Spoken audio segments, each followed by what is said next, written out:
Rui da Toguia nasceu em 1917 e pertence a uma geração de arquitetos modernos formados num contexto clássico, mas com um olhar na vanguarda. Entre 1947 e 1967, Rui da Toguia esteve envolvido no desenho e na construção de alguns dos edifícios mais significativos em Portugal. Uma aproximação à planta da cidade de Lisboa mostra a concentração de obras da sua autoria que tiveram um papel indiscutível e fundamental na sua transformação e caracterização. Ainda hoje são determinantes na imagem da cidade ou da sua expansão, a mais significativa após a construção da Baixa Pombalina, levada a cabo em meados do século XX. O seu trabalho mais importante é o edifício sede da Fundação Carlos Gulbenkian, que projetou em parceria com os arquitetos Pedro Cid e Alberto Pessoa.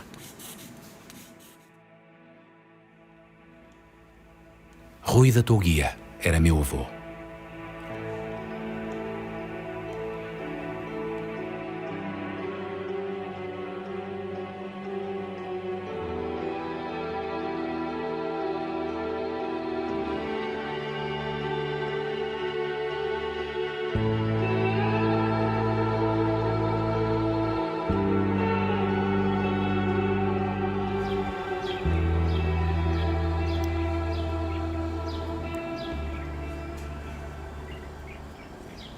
Não é uma figura conhecida, apesar da importância da sua obra.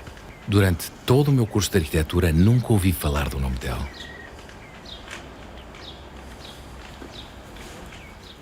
Ao longo do tempo, fui percebendo que nem entre os pares é um nome citado. Quais os motivos para o esquecimento? Rui da Toguia foi um homem relativamente esquecido e pouco referido quando se fala de arquitetura contemporânea e modernista. O contexto em que ele fez as suas primeiras grandes obras era um contexto cultural que não dava tanto valor ou não se apercebia de uma pessoa com a envergadura dele. Não se vê em referências ao Toguia por aí além. O da Toguia era uma pessoa serena, que não se punha em bicos de pés, não era pessoa para procurar o protagonismo e a afirmação. Nunca pertenceu a fações nenhumas, nenhum partido. Foi sempre um marginal nesse sentido, mesmo antes, quando era o antigo regime. Não deve nunca ter feito muito para divulgar a sua obra. Não procurava estar em evidência. Ir aos sítios, encontrar-me, enfim, fazer parte de tertúlias e coisas desse tipo. Nunca foi o meu jeito. Eu costumo dizer, ele foi um bocadinho branqueado. Não interessava falar nele. Como em todas as coisas, há aos lobbies, há as simpatias, há sei lá o quê, olha. O da Toguia não faz parte da história da arquitetura portuguesa, segundo um certo ponto de vista, que também foi recusado numa Bienal. Sei que foi usado um conjunto de arquitetos, também com o seu valor, penso que o António Pereira estava muito mais ligado a esse movimento neovernacular, ligado ao inquérito, e houve essa recusa da divulgação da obra da Toguia, que o identificava como movimento moderno.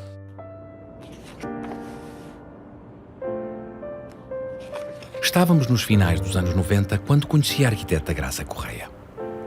Um dia ela ligou-me, apresentou-se, disse-me que estava a estudar a obra do meu avô e desafiou-me a fazermos uma visita pelos edifícios. Foi muito bonito este encontro com o Duarte, o neto, porque depois, como eu não era de Lisboa e tinha estas obras todas que queria ver, portanto, não me interessava nada ver só no papel os desenhos e tal, queria ir aos locais e queria descobrir. E então fiz um trato com o neto, em que tu conheces Lisboa e eu conheço as obras do teu avô.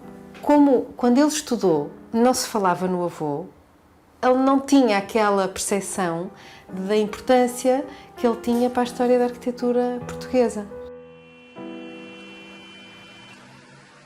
Foi uma boa viagem de pesquisa e descoberta. Alguns dos edifícios eu sabia que eram de Rui da Toguia, outros não. Na verdade, eu não conhecia bem a obra do meu avô. Ele não gostava muito de falar dos seus projetos e de si próprio. Mantinha uma reserva grande em relação à sua privacidade e mesmo em relação ao seu trabalho. Sempre respeitei isso.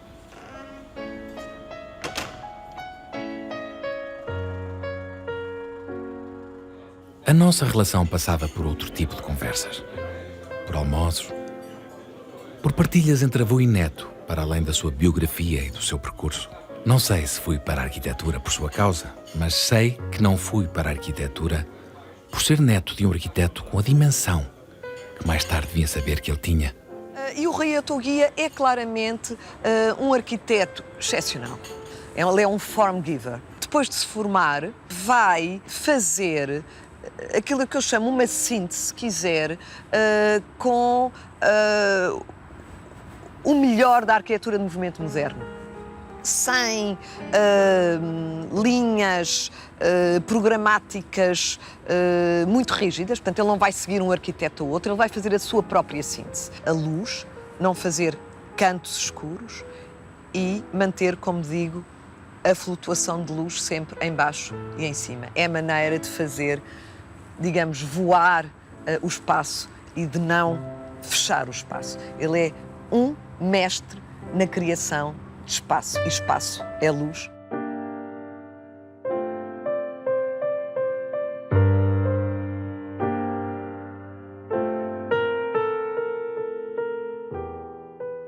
E comecei a me interessar pelo movimento moderno, fundamentalmente pelo arquiteto alemão Mies van der Rohe, que era extremamente simples na apresentação dos seus projetos, baseado a sua linguagem no sistema construtivo, e que tinha um correspondente em Portugal, para não fazer uma importação forçada de uma arquitetura alemã ou estrangeira, tinha uma certa correspondência em Portugal no arquiteto Atoguia. Portanto, comecei a visitar algumas obras dele e comecei-me a identificar naquela simplicidade, naquela depuração, naquilo que depois, mais tarde, apareceu e se chama minimalismo, e que ele foi um precursor.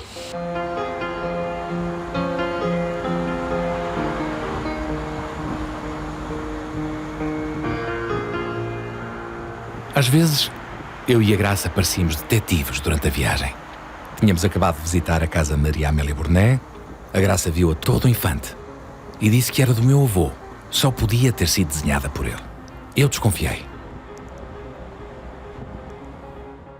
Íamos pela rua e eu disse ao Duarte, íamos a pé, e eu disse, epá, esta torre podia ser do teu avô, lá estás tu, agora qualquer coisa é do avô. Achei que era a Graça a ver o trabalho de Rui Atoguia por todo o lado. Pronto, ela não pode ver nada, uma coisa mais moderna, melhor, é do avô. E disse, pá, mas tu estás a ver estes briçolés, são idênticos aos briçolés da Praça de Alvalade.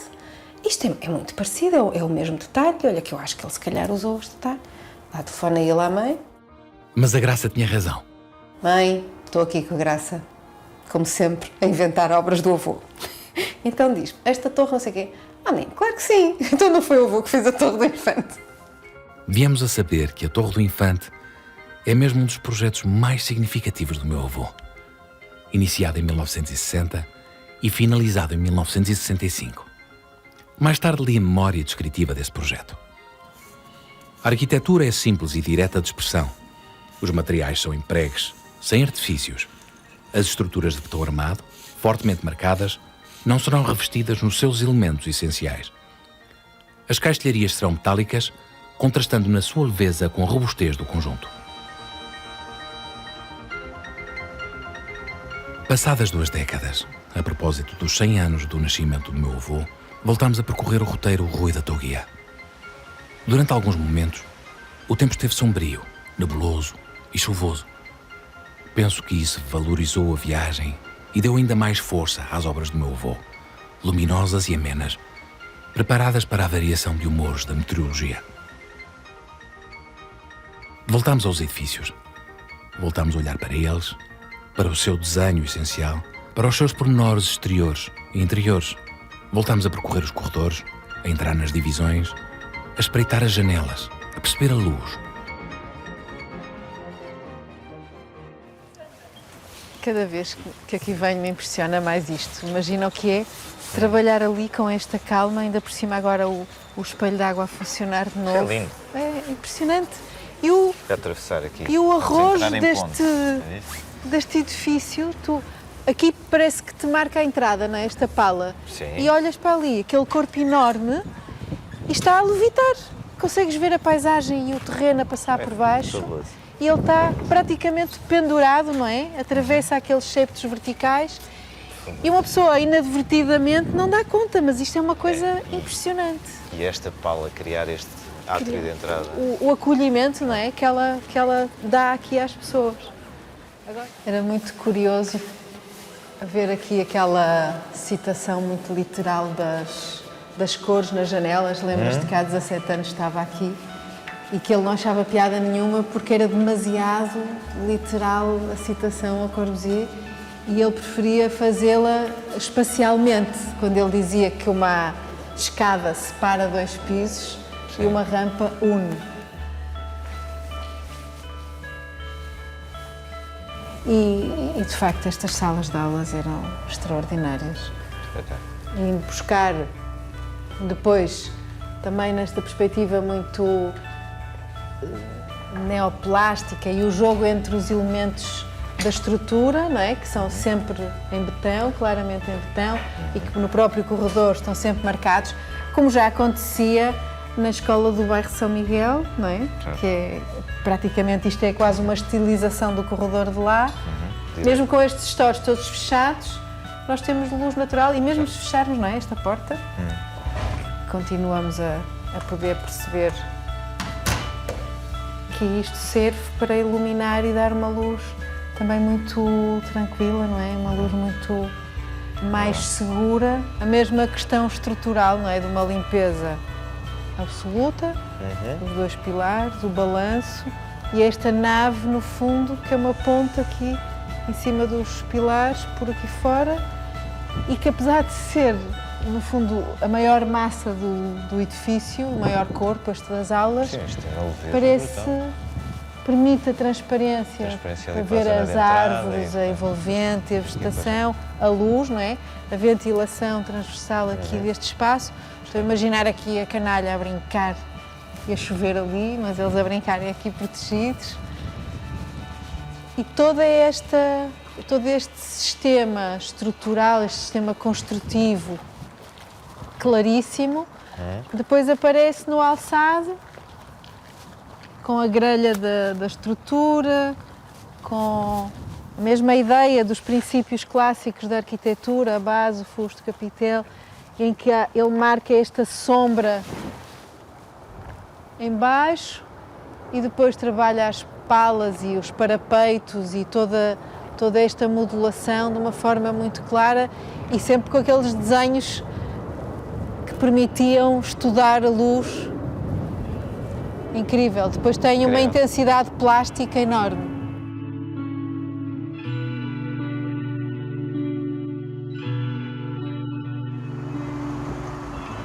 Fizemos novas descobertas. Atrevemos-nos a bater à porta de pessoas que vivem nas suas casas, quer no bairro das Estacas, quer no edifício Roma. Quisemos saber o que é viver numa casa projetada por alguém que valorizava a forma, mas pensava sempre nas pessoas que iriam habitar o espaço. Olá! Olá! Paula, obrigada. Ao João Eduardo, Olá. É verdade. A gente conhecia-se há imenso tempo e quem é que havia de dizer que vocês iam comprar um apartamento num prédio que eu gosto tanto do Rui Atuguia. Como é que tomaram essa decisão? Olha, foi uma coincidência, porque nós já conhecíamos este prédio há imenso tempo, porque nós já morávamos aqui nesta zona e sempre que passávamos aqui achávamos que o prédio era giríssimo. E assim que entramos, há várias coisas em que nos cativaram de imediato.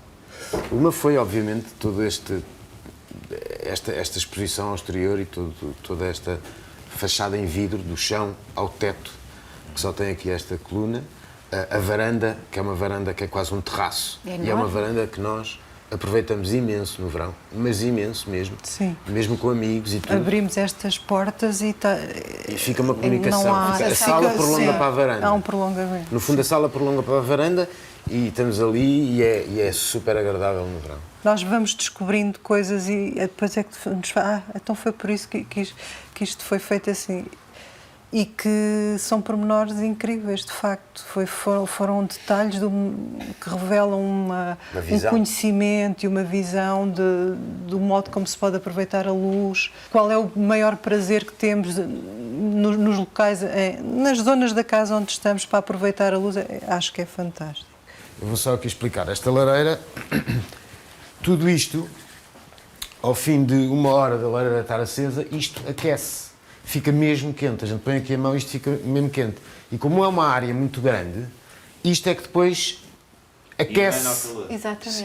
E fica até a aquecer a casa durante a noite e mesmo depois de apagar. Continua a transmitir o calor. Sim, exatamente. Eu acho que ele estudou esta cozinha ao longo de anos e a partir de certa altura ele repetia a cozinha, quer fosse uma moradia unifamiliar, quer fosse em habitação coletiva, porque ele estudou isto, não é? Para a mulher estar a trabalhar, a mulher, ou no caso hoje em dia qualquer um está a trabalhar, olha lá para fora, tem esta luz sobre os alimentos que está a preparar, mas ao mesmo tempo a luz que vem sobre o armário, porque acima disto já ninguém chega e não é preciso para nada, e faz esta iluminação incrível que depois vai contaminar a casa toda. Mas é uma constante. Este elemento da cozinha, que antigamente não tinha desenho nenhum e dedicação nenhuma, e ele desenha-o exaustivamente, é muito Até a ideia que os móveis parece que estão suspensos, não é? Sim, porque sim, não sim. se vê parede.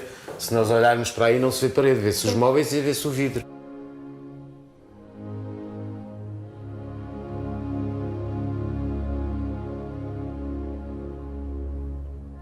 Rui de Sequeira Manso Gomes Palma Gerves de Atoguia Ferreira Pinto Basto, Rui de Atoguia, nasceu em Macau no dia 1 de janeiro de 1917, filho primogênito de Manuel Gerves de Atoguia Ferreira Pinto Basto e de Emília de Sequeira Manso Gomes Palma. Viajou, em criança, pelo mundo durante 1 ano e meio, quando a mãe, depois da morte do marido, decidiu regressar a Portugal pelo Pacífico. Demora muito tempo a chegar cá. Pertence a uma família privilegiada em Cascais, tem uma enormérrima herdade no Alentejo, são provenientes dali e também da zona da Atoguia da Baleia. A maior parte dos amigos dele, amigos e amigas, enfim, o grupo em que ele andava, não o conheciam por Rui. Sabiam que se chamava Rui, mas chamavam-lhe Shai. Teve essa alcunha na China, veio ainda bebê para Portugal, mas ficou sempre com essa alcunha. Era o Shai. E esta palavra é chinesa e refere-se a menino pequenino. Frequentou o Colégio Militar entre 1927 e 1936 e nessa altura interessou-se pelo trabalho e pela linguagem visual de Picasso e Cézanne, revelando gosto pelas vanguardas e pelas experiências artísticas. Ele vinha de uma família muito culta, designadamente por influência da mãe, que era uma mulher que lia Rilke, Mallarmé, portanto era uma pessoa muito bem relacionada em Cascais, muito curiosa eventualmente, que talvez por ter ficado viúva 1 ou 2 anos depois dele nascer, também teve que se tornar autónoma e teve que, enfim, criar uma certa estrutura para sobreviver. As pessoas, o geral das pessoas em Cascais que conviviam alguma coisa com ele era uma pessoa sobretudo excêntrica. A mãe dele vive de noite e dorme de dia. Tinha trazido esses hábitos de Macau, dizia a minha avó. Não sei se era ou não, se era uma questão de temperamento. Portanto, eram olhados como pessoas um pouco excêntricas. A sua primeira opção foi a pintura, mas acabou por ir para a arquitetura por influência materna. Nos anos 40, faziam parte do seu imaginário visual experimentações avant-garde com planos abstratos, jogos de volumes e formas nuas de betão. Saiu em 1940 da Escola de Belas Artes de Lisboa, depois de reprovar 2 ou 3 vezes a disciplina de desenho arquitetónico e foi estudar para a Escola de Belas Artes do Porto. Já constava que no Porto havia um clima de abertura à modernidade que não existia em Lisboa. Penso que o Atoguia que chumbou em Lisboa os 2 primeiros anos. E esta decisão de ir para o Porto surgiu como? Fui chumbado em Lisboa. Mas chegou a estar aqui em Belas Artes em Lisboa? 3 anos. Ai, sim. Chumbar no primeiro ano. Seguido? O senhor arquiteto punha e achava que eu se calhar, tinha uma família latifundiários ricos, achava que precisava ser arquiteto. Não sei o que lhe passou pela cabeça, mas depois, disse, não pode ser, vou para o Porto. Aqui em Lisboa, parece que havia uma certa dificuldade em apresentar ideias novas. Percebeu quem era Le Corbusier, o Marcel Breuer, o Frank Lloyd Wright, enfim, se calhar já sabia, o Mies van der Rohe, e fica fascinadíssimo. Fez o primeiro e o segundo anos num só, com as médias de 17 e 18 valores, e teve um encontro decisivo com o mestre Carlos Ramos. No fundo, o professor mais interveniente é o Carlos Ramos. Era o Carlos Ramos, que era da arquitetura. Era aquilo. Era o que nos dava os projetos para fazer. E que nós comparávamos o que estávamos a fazer uns com os outros, trocávamos impressões, devíamos, enfim, orientava, mas procurava não mudar o caminho em que nós íamos. Corrigia às vezes não era, mas se nós tínhamos uma linha, ele não tinha uma linha standard para fazer. Por isso é que ele era um grande professor. O mestre Carlos Ramos abriu esta escola à modernidade, num tempo em que nós, a brincar, até dizíamos que a arquitetura que nos era imposta por Lisboa, pelo regime, era o português suave. Eu veio para o Porto, eu acho que como todos vinham, porque a escola de Lisboa era pouco representativa do seu ponto de vista pedagógico, não por culpa da escola em si, mas porque os grandes arquitetos de Lisboa estavam ocupados com muito trabalho. Porque havia o trabalho público em Lisboa e os Cassianos não tinham muito o que fazer. E interessavam-se pouco pela escola. E no Porto funcionava ao contrário. E há aqui no Porto uma tradição muito grande da prática, da arquitetura. O Marcos da Silva era um homem da prática e por aí fora vai havendo sempre uma grande ligação entre a prática e as direções da escola e o próprio ensino na Escola do Porto. E aqui contactávamos com muitos artistas de todas as artes, quer dizer, pintores, como escultores. Nós tivemos contacto com essa gente toda e isso foi extraordinariamente benéfico para nós. Enquanto viveu no Porto, conviveu com pessoas que já conhecia da Praia de Cascais. João Anderson e a irmã, Sofia de Melo Breiner, com quem mantinha uma grande afinidade literária. E era engraçado porque a Sofia mostrava-nos as poesias que ela estava a fazer. E eu adorava estar entre, mas às vezes dava sentenças assim, Sofia, se fôssemos assim, se calhar é melhor. Éramos assim amigos deste estilo. Estive noivo muitos anos, mesmo quando fui para estudar. Já estava, já estava. Se não tivesse, se calhar, tinha-me apaixonado pela Sofia. Durante toda a sua vida, a par da arquitetura e da pintura, manteve o hábito da escrita poética. São muitos os seus manuscritos, com comentários feitos pela própria Sofia. Guardadas são para ti, amor, as últimas palavras, as mais solitárias e perdidas, as que vibram ainda num anseio imenso de infinito, antes da vinda implacável do silêncio. Porque tudo se move e é sem sentido, e nada fica, nada está firme e permanece. Os dias surgem das noites, na frescura das auroras, e breves se extinguem, como um fulgor de espadas. Os gestos nascem indecisos e logo são hirtos e perdidos, petrificados, para sempre frios e inacessíveis, como as noites mortas no mármore antigo das estátuas. Guardadas são para ti, amor, as últimas palavras, as que sobrevivem e são eternas, as que irão contigo sejam quais forem os caminhos. Guardadas são para ti, amor, as últimas palavras. Regressou a Lisboa em 1944, ano em que deu início à atividade profissional no escritório de Veloso de Reis Camelo e mais tarde com Filipe Nobre de Figueiredo e Jorge Segurado, onde retomou uma duradoura e decisiva amizade e relação de trabalho com Sebastião Formosinho Sanches. Rui da Toguia casou com Maria Domingas Papolim. Teve 6 filhos até 1951 e apresentou a prova de coda apenas em 1948, obtendo a classificação de 18 valores. Não era dado a tertúlias e empenhamentos políticos, tendo-se mantido afastado de movimentos. Dividia-se entre o trabalho e a praia, em Cascais. O Conselho de Nobreza atribuiu-lhe o título de Visconde de Atoguia, da Baleia. É visconde por herança do tio, que também era oficial da Marinha e que tem um grande fascínio, ou por quem ele tem um grande fascínio.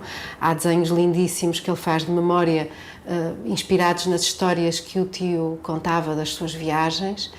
Mas este facto não é indiferente à importância que isto teve na sua produção arquitetónica, não pela produção em si, mas pela facilidade com que ele teve acesso à clientela. Acaba, não obstante, o curso, com belíssimas notas, e quando chega a Lisboa nas férias, já tem clientes à espera. Ele já tem um bairro de casas, que era um bairro de Pá Misericórdia, para fazer em Cascais. E, portanto, nunca mais parou. Foi o primeiro projeto que ele teve, foi na praia, foram ter com ele.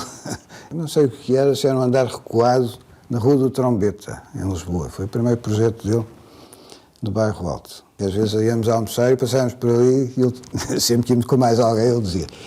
Ele foi o meu primeiro projeto, na Alcevia da Rua. A sua condição aristocrática permitiu-lhe o convívio e a amizade desde cedo, com personalidades que, por razões económicas e culturais, se tornaram excelentes clientes. A casa que constrói em Cascais, na Rua dos Bem-Lembrados, para Maria Amélia Burné, mãe do seu amigo Manuel de Sandy Castro, permitiu-lhe concretizar e construir os temas que vinha desenvolvendo nos projetos das primeiras casas não construídas. Encontrou neste projeto uma grande liberdade criativa, permitida por amigos com quem tinha grandes afinidades pessoais e culturais. É muito curioso que a primeira vez que vejo ou não vejo esta casa aqui no bairro, não é? Não faz impressão nenhuma porque estou habituada às casas introvertidas do Souto Moura, do Cisa, de ter sido sempre muito educada na escola com este tipo de arquitetura. Mas a verdade é que isto é o oposto do que se fazia neste bairro e estamos a falar de 1949. E em 1949 um tipo ter esta espécie de timidez, mas que na realidade é a sobriedade de se voltar para aquilo que era bom do terreno, que era o vale, e exibir aqui para a rua só praticamente um muro branco, não é? É incrível. É uma janela. Olha a Catarina. A maneira como ele nos virou para o vale e para o melhor que o terreno tinha, ainda que estávamos aqui a pensar se naquela época não havia nada disto, não é? Nada destas nada disto. construções. Não havia estas construções, havia um pinhal maravilhoso, com eucaliptal fantástico e realmente para nós era uma espécie de prolongamento do nosso jardim. Pois, eu imagino que esta entrada tão tímida, não é? E tão pouco exibicionista por comparação ao resto do bairro. Inclusivamente o facto de parecer ter apenas um piso, porque quando se entra é tão simples. É um muro, não é? atrás da casa, atrás de um muro. Epá, fantástico esta entrada, Catarina. É verdade, incrível, não é? Tem-se logo a perspectiva da casa toda. Sobretudo esta luz que entra pelo acesso aos quartos, cima, não é? Certo? Os quartos são todos cá em Porque cima? em qualquer são todos cá em cima, exceto não, temos um em baixo, mas o de baixo... Este é o hall dos quartos. Este é o hall dos quartos das crianças e em qualquer dos outra meus casa pais. tradicional, cá tínhamos um hallzinho, Estava tudo corredor, fechado, e certo? aqui temos esta E fluidez espacial e além disso, incrível. temos um exemplo de uma casa sustentável pelo facto de pouparmos muita luz. Eu lembro-me da primeira vez que aqui vim, fiquei absolutamente fascinada com a luz que entrava. E eu relembro que nos anos 50 nada disto se construía. Portanto, era de facto uma época em que nada disto existia, era tudo muito fechado e, portanto, na altura isto foi um deslumbramento. Incrível. Até os perfis da guarda são girados a 45 graus para ficar mais delicado, não é? É verdade. Nada Nada é feito ao deixado caso. ao caso. Não, senhora. A escada ali embaixo também é uma escada com os degraus soltos, transparentes. O Dr. Guia é português e filtrou as vanguardas. A maneira de como ele liga ao local não é uma coisa muito característica do movimento moderno. O lugar não é uma coisa que me interessa muito. Eu, quando uma das publicações que faço, escolho uma fotografia desta praça, de Alvalade, para a capa. Porquê? Para que as pessoas comuns, não arquitetas, vejam que o trabalho do arquiteto não é só fazer museus e não é só fazer escolas, é fazer habitação corrente, é fazer a cidade onde as pessoas se movimentam e vivem. E escolhi isto porque me lembrava de achar os edifícios extraordinários e aqueles edifícios que fazem o remate das construções que vêm da João 21 e daquela linguagem e daquela escala e que, portanto, definem uma espécie de um L e que depois soltam os grandes edifícios que têm uma implantação em forma de Y, não é? E que permitem uma grande liberdade espacial. E ele, em vez de a construir em massa, dividiu o edifício em 3 pernas, de maneira a que de cada ângulo que se venha de cada rua, nunca se vê uma grande massa. Vê-se sempre o topo dos edifícios e os edifícios são muito mais delicados, têm uma escala muito mais humana e, portanto, são lidos de escorço e são lidos de uma forma muito mais elegante. Talvez a obra que eu mais gosto, ou a casa que eu mais gosto, é a Casa Sandy Castro. Primeiro, acho muito curioso, quando a visitei, tem esta dicotomia que eu acho piada entre as casas radicais do movimento moderno, depois cuja decoração, para amenizar essa frieza dos materiais, do aço e do vidro, tentam preencher com tapetes, com sofás de veludo e almofadas de seda. E é muito interessante a estrutura da casa, porque praticamente são as divisões que fazem a estrutura. Tem os 2 núcleos, cozinhas, que têm que ser fechadas, e os quartos de banho, e depois tem um muro que estrutura a casa a meio, um muro muito bonito de pedra, que sai fora, portanto, esse sintoma, essa evidência do neoplasticismo, da ligação do interior com o exterior. Depois a casa é toda fechada a vidro, com os perfis mínimos alemães, que não havia cá em Portugal, ele se calhar mandou vir. E é uma casa radical, uma casa toda em vidro, que não é normal existir em Portugal. Como obra mais completa, e penso que nunca houve um exemplo para mim, tão bem feito, de exceção, desde as portas à tipologia, à casa, ao edifício, ao conjunto de edifícios, aos espaços exteriores, à ligação à cidade, que é o bairro das Estacas, em Alvalade. Que é de uma simplicidade enorme. E como é que é possível que um elemento, um bloco, pela sua disposição e a sua ligação, quer à silhueta em relação ao céu, quer a maneira como toca no edifício, e quer na sua disposição, que não é fechando em praças e jardins e pátios, intui-se esse ambiente acolhedor e, no fundo, são elementos soltos, radicais, modernos, mas que não estão dispersos num processo mecanicista, como a Carta de Atenas, por exemplo, e que formam espaços urbanos. Pois a grande verdade é que, e isso é prova dos novos da arquitetura, é o interesse das pessoas em querer viver lá. Aqui é quase dos poucos sítios em que ainda conseguimos perceber as intenções deles, não é? De ter o resto de chão o mais livre possível. Aqui presumo que ainda possa ter aquela parte do pavimento original, porque era o pavimento que depois fazia o atravessamento para os outros lados, e a ideia deles era ter a visão contínua, como conseguimos perceber ali, é que estamos junto deste pátio, mas ainda lemos o pátio lá ao fundo e ainda vemos casas depois de 2 edifícios à frente. Portanto, há uma transparência enorme por aqui fora. A ideia era que, de facto, em dias como hoje, com esta chuva, mas que está perfeitamente cá fora, as crianças possam brincar e usar as partes de baixo, as partes comuns, não é? Debaixo dos edifícios, brincar e fluir por todos estes espaços. Tenho a certeza absoluta que as árvores foram escolhidas e pensadas com toda a intenção. Eu gosto muito das escadas, acho que... Da tipologia, não é? Exato, e separa um bocado os espaços. Uma casa pequena fica logo muito maior. Aliás, foi isso que eu gostei na casa. Mais uma vez, não sendo muito grande, todos os espaços são espaçosos. Todos se conseguem respirar, tão bem dimensionados. Conhece a história de porque é que não há elevador e porque é que ele fez estas tipologias? Para poder ter estes jardins contínuos, esta transparência e os pátios lá embaixo, debaixo dos edifícios para os meninos brincarem, para as pessoas conviverem, ele faz mais um piso, mas com o acesso a partir daqui. Portanto, em que a escada já não conta para a legislação, porque já se faz dentro da própria casa. E ele era orgulhosíssimo desta ideia, porque são os primeiros duplexes aqui de Lisboa.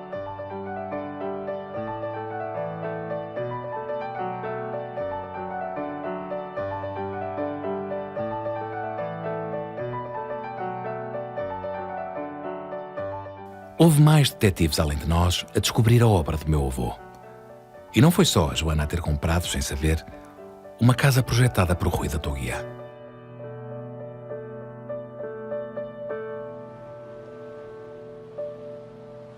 Uns grandes amigos nossos, super entendidos em arquitetura em Portugal, um dia compram um livro e vêm cá jantar a casa e trazem o livro. E abrem numa determinada página e fazem-nos aquela pergunta do: olha, diz-me uma coisa, de quem é esta casa aqui? E eu digo: esta casa é a nossa casa. Que livro é este? E fecho o livro e verifico que o livro era o livro da Graça e, portanto, era um livro sobre o Rui Gervais da Toguia, do qual eu fiquei... Saiu uma sorte grande. Vem como um aumento e uma remodelação feita pelo Gervais da Toguia em 1955. As características essenciais desta casa prendem-se muitíssimo com a luz. A casa tem 3 andares, coisa que nos caiu como um casaco que é feito à medida. Nós somos uma família grande, temos 3 filhas e, de repente, percebemos que a subdivisão da casa nos parecia perfeita, porque há uma autonomia de todos nós em casa. Aos poucos foi sendo reconhecido pelo seu trabalho. Em 1954, viu atribuído ao projeto do Bloco de Habitações de São João de Deus, o bairro das Estacas, realizado em coautoria com Sebastião Formosinho Sanches, um importante prémio na Exposição Internacional de Arquitetura da Bienal de São Paulo, no Brasil. Do júri faziam parte nomes como os de Le Corbusier, Alvar Aalto, José Luís Certi Rogers. Nesta fase entre 44 ao início dos 50 e tais, em que se começa, em que há o Congresso da Arquitetura Portuguesa, que não lhe interessou muito, porque de facto ele não tinha problemas nenhuns, ele estava com o escritório a bombar, como se costuma dizer, não é? Ele também não pode dar muito nas vistas, e falo de uma forma muito inteligente, para que o Salazar não perceba muito bem o que é que ele anda a fazer. A partir daqui assiste-se a uma extraordinária divulgação internacional da sua obra em diversas revistas. Em 1955, Robert Winkler publicou uma conhecida monografia, onde compilava as casas que os arquitetos da época faziam para si próprios. A casa do arquiteto português escolhida era exatamente a de Rui da Toguia. Iniciou nesta fase a formação de uma sólida biblioteca no seu escritório. Tinha uma consistente cultura literária e artística, com origem nos grupos de vanguarda introduzidos pela mãe. Conhecia de cor a obra poética de Fernando Pessoa e também era muito marcado por Almada Negreiros. Mais tarde veio a cruzar-se com Almada num momento fundamental. A última obra de Almada Negreiros, Começar, permanece num plano de destaque para a conformação espacial da entrada na Fundação Calouste Gulbenkian.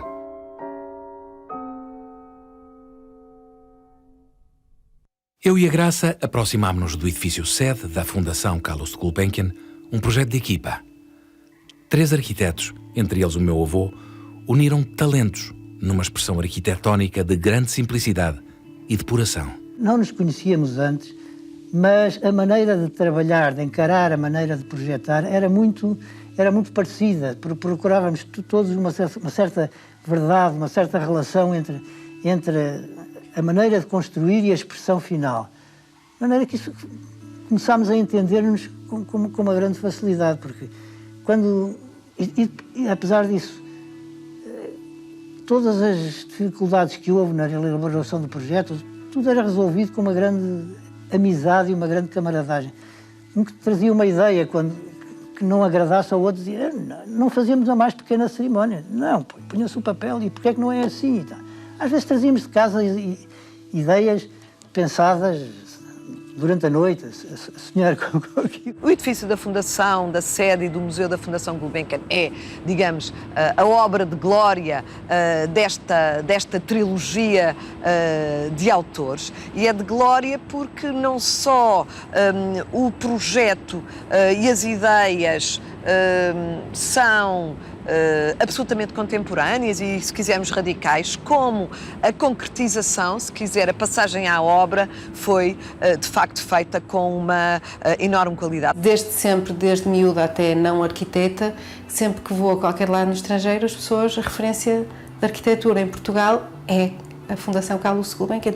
Todo arquiteto me diz, vocês têm lá um museu extraordinário, que é E toda a gente fica espantada de não se saber quem é o autor. E eu creio que a tua guia foi chave no modo como aquele programa, que era um programa muito complexo. Aliás, se comparar com os outros dois concorrentes, com as outras duas equipes concorrentes, percebe-se, enfim, como ficaram perdidos com aquele programa, eu diria, de quilómetros cúbicos, e como aquela equipe foi capaz de fazer uma enorme síntese, de fazer coincidir circulações, por exemplo. Isto para dizer que, em vez de ter 4 corredores, tem só um. E como toda aquela aproximação ao lugar foi feita logo, isto é importante que se diga, com um arquiteto paisagista, o António Viana Barreto, que era cunhado do Rui Atoguia. Os espaços são muito amigáveis. Toda esta madeira, a maneira como os materiais estão tratados, tudo isto nos faz sentir bem. E, de facto, o Rui Atoguia era assim, e era sereno, foi assim que eu o apreendi, e estes edifícios são serenos. Também muito interessante é que no concurso, nas bases, nos dados do concurso, para o concurso, havia já um estudo fitossanitário das espécies existentes e uma indicação das espécies que valeria mesmo a pena preservar. E a arquitetura paisagista conseguiu, de facto, conservar as espécies mais relevantes. A nossa ideia foi conseguir que todo o volume, que era imenso, se integrasse no parque e na cidade da maneira mais discreta possível. Chegámos a essa clareza que eu creio que transparece a quem visita, procurando individualizar muito bem cada unidade, a sede, os seus escritórios, o auditório, e dar uma entrada clara e de distribuição para todos os lugares. A proposta deles acaba por ganhar em relação às 3 outras propostas, porque dos 65 mil metros quadrados que isto tem de construção, a proposta deles praticamente só mostra, acima do solo, no máximo 25 mil metros quadrados. E, portanto, tudo o resto está muito dissimulado abaixo da cota do terreno. A relação entre a avenida e esta cota de entrada, que é esta subida muito suave, para nós é muito suave, mas representa uma quantidade de área enorme, que aproveita também, de certa forma, uma depressão que já havia aqui no terreno e, portanto, ganha muita cota para aqui em baixo fazer uma série de área construída, seja no estacionamento, seja nas áreas de arquivos, de depósitos, áreas de infraestruturas brutais, incríveis, que há aqui uma galeria que une isto tudo, de maneira que na área que é subterrânea ninguém percebe que está subterrâneo. Vamos ver lá dentro, porque é muito claro isso tudo.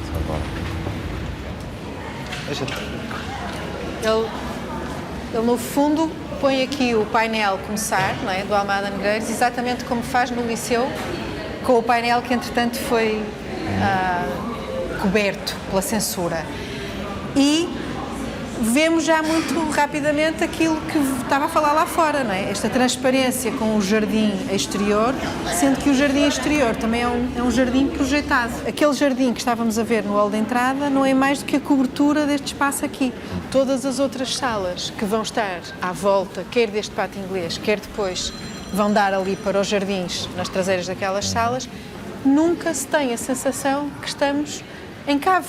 Convergia aqui a intenção dos arquitetos com o know-how também do Viana Barreto, que ao trazer esta possibilidade de construir um jardim em cima de uma laje transformou também o potencial da arquitetura, não é? Portanto, foi muitíssimo importante que o Viana Barreto entrasse logo na fase do concurso, como entrou, embora nunca apareça o nome dele na equipe. Tem imensa piada depois ver como é que ele evolui dos primeiros desenhos, que são claramente, saem do embrião, que é o Liceu Padre António Vieira, e sobretudo este corpo, que tem esquiços que são exatamente como o corte do corpo das aulas do Liceu. Reparei nessa semelhança foi quando, para intervir no Liceu Padre António Vieira, visitei com muito mais atenção e já conhecia bem este edifício e verifiquei que estava num espaço com características muito semelhantes, não só pela constituição geral, pela distribuição, mas neste caso também em elementos da construção, não só o betão, como as caixilharias interiores e esses corredores, tal como os corredores desta fundação, que têm muita importância nestes espaços. É como convidar os artistas plásticos e os melhores designers para fazer o mobiliário e fazer sentir tanto um compromisso de toda a boa arte, não é? O compromisso entre a ética, a estética e a técnica. Este edifício é isto. Aqui dentro só me recordo de uma declaração que o meu avô fez numa entrevista. Sou um arquiteto que gosta de uma arquitetura simples, verdadeira, expressiva. Do jogo da luz e das formas, de formas abertas. Basicamente procuro isso. Não gosto que me batizem.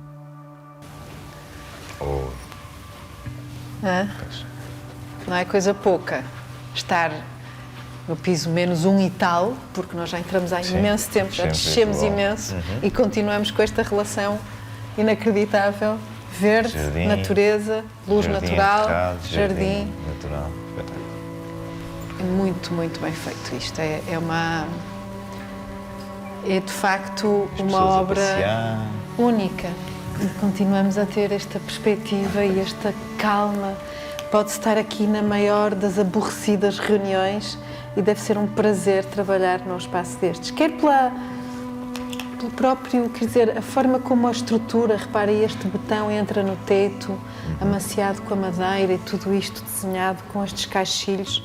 Isto tudo era desenhado por eles e fabricado na Alemanha. Outro aspecto muito importante desta construção e deste conjunto edificado e desta relação entre arquitetura e paisagem tem a ver com a localização do auditório no centro, no coração do conjunto. E ao estar situado neste local, o auditório está equidistante, no fundo, às vias envolventes e, portanto, muito mais preservado, e o jardim dá-lhe a capacidade, com a arborização e com a vegetação, de ainda isolar mais acusticamente este local. Houve uma vez que estava aqui sentado com o meu avô, mais ou menos ali em cima, e disse: isto não está nada mal, pai, não. Ele gostava muito desta obra, de facto. A verdade é que hoje, na segunda década do século XXI, percebemos, e eu digo percebemos, em quadro internacional, não só em Portugal, mas no mundo, que a Fundação Gulbenkian é uma obra eterna. É uma obra que não ficou datada. Não é um movimento moderno, de estilo internacional, burocrático, corrente. É uma obra maior, como digo, à escala universal. É uma referência da arquitetura do mundo. Sente que tudo se vê de um ponto único interior. E essas relações com o exterior parecem-me perfeitamente sensíveis. Ainda hoje gosto de cá vir, ainda me sabe bem. O projeto da Gulbenkian, por um lado, foi excelente para o meu avô porque ficou ligado a um dos mais importantes edifícios portugueses. Mas, por outro, colocou-o num patamar muito elevado e diminuiu a possibilidade de novas encomendas. Ficou batizado como o arquiteto da Gulbenkian e isso teve os seus custos em termos de trabalho. Quase desconcertante ouvir da parte de um arquiteto dizer que uma das melhores obras que fez e uma das grandes obras que desde sempre eu ouvi atribuir-lhe tinha sido talvez uma das piores coisas que lhe aconteceu. A certa altura, Rui da Toguia, que estava presente nas seleções internacionais de arquitetura portuguesa contemporânea, deixou de estar representado e a sua obra deixou de estar integrada nas diversas leituras, quer na crítica, quer no ensino da arquitetura moderna portuguesa. A Pousada da Nazaré é a obra que Rui da Toguia gostaria mesmo de ter feito. Dizia sempre isso nas entrevistas. A entrevista foi feita em 1999, já lá vão 20 anos. Dessa segunda visita que eu fiz ao ateliê, ele, no fundo, tentando ir atrás da história que eu procurava, chegou triunfante e disse: não, eu também tive um projeto chumbado. Eu disse: mas porquê que não se lembrava disso? E ele, assim, muito bem educadamente, eu estou a tentar responder àquilo que me perguntou. E sim, tenho um projeto chumbado e foi chumbado pelo Secretariado Nacional de Informação, no fundo, que era o braço mais cultural e político ligado ao regime do Salazar. Era uma pousada para a Nazaré, para o sítio da Nazaré, cá em cima, e ele apresentou uma coisa que ele dizia que era bastante moderna. Eu depois vi a troca de correspondência que ele teve com o CNI, e era uma coisa bastante assertiva, com algum malfeitio. Fez 3 versões do projeto, todas elas recusadas e chumbadas pelo Serviço Nacional de Informação. E sempre pelo mesmo motivo. Eram demasiado modernas. Segundo contou numa entrevista, terão mostrado o projeto a Salazar, que o rejeitou por completo. Eu penso que só houve que me lembro, um caso de uma obra do Atoguia, que é a Pousada da Nazaré, que era de uma radicalidade, não é muito difícil, comprido, limpo, linear, que eu até usei essa imagem para fazer um edifício em Porto Alegre. Usei essa imagem, é uma maneira disfarçada de dizer que copiei, mas não tenho problemas nenhuns, porque a arquitetura faz-se copiando, por isso é que havia as aulas de modelo nas Belas Artes e tal. E marcou-me muito essa imagem, que depois ele foi tudo chumbado, evidentemente, e que ele depois fez uma adaptação em que introduziu alguma maquiagem do chamado português suave. Mas não se chegou a fazer nada aqui. Nada. Se hoje me dissessem que quer fazer a pousada, eu ia já. Já quer fazer. Já. Aos 80 anos, ia todas as semanas ao ateliê, sempre com a esperança que lhe aparecesse um trabalho. Até que, tragicamente, o edifício se desmoronou. Contou numa entrevista: estive lá 40 e tal anos, inclusive é no dia em que aquilo caiu. Foi um bocadinho o princípio do fim. Depois daquilo acontecer, eles deixaram de ir a Lisboa, que daí essa sensação de perda, não é? De que alguma coisa acabou. Como sabe, o espólio ficou soterrado naquele desastre que aconteceu no Palácio Andrade Lumiares, onde era o ateliê, e eu consegui, enfim, resgatar, enfim, uma história mirabolante, heroica, resgatar de um segundo andar de janela de sacada todo o material. Com o Rui da Toguia cá embaixo a ver e a acompanhar, enfim, a saída dos rolos. Que uma das últimas peças que eu tirei quando resgatámos o ateliê foi justamente uma peça especial. Lembro-me do Rui da Toguia cá embaixo, em frente a São Roque, a dizer-me: a gaveta da escrivaninha. Eu disse: a gaveta está fechada, não consigo abri-la. Arrombe. Eu arrombei e o que estava lá era um rolo imenso. Era a árvore genealógica do Rui da Toguia. Não acredita a quantidade de títulos que aquele senhor tinha. E ao mesmo tempo a elegância e a descrição, que era o modo, a postura dele. E ao mesmo tempo a revolução que ele faz na arquitetura portuguesa. Juntamente com Alberto Pessoa, Pedro Cid, Gonçalo Ribeiro Teles e António Viana Barreto, ganhou o Prémio Valmor 1975 pelo conjunto arquitetónico Sede, Jardins e Museu Carlos de Gulbenkian. Ele não era um homem que desse muita importância aos prémios, mas a verdade é que eles existiram, portanto, e é estranho que com a sua importância ele seja tão pouco referenciado. No entanto, atualmente é muito bom ver que há imensos jovens arquitetos a estudá-lo. E a prova dos 9 é que realmente hoje o que se faz eu vejo os meus alunos, os meus colegas, eu próprio, fazemos uma arquitetura muito mais próxima do modernismo, inclusivamente estava a olhar outro dia para o prédio da Avenida de Roma e dizia, isto tem uma coisa a ver com alguns edifícios de Manuel Mateus, por exemplo, na Expo, em que as varandas também são inclinadas, tem a ver com edifícios na Suíça do Herzog, mas são coisas feitas nesta década. E não vejo chaminés e telhados nesses novos edifícios e nessa nova arquitetura portuguesa e europeia.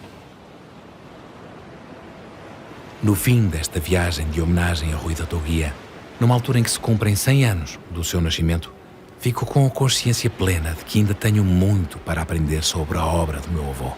Foi bom voltar a visitar estes edifícios com alguém que desde sempre soube valorizar a sua obra. Espero que um descendente meu e dele, daqui a 100 anos, também percorra o roteiro Rui da Toguia, o moderno por descobrir.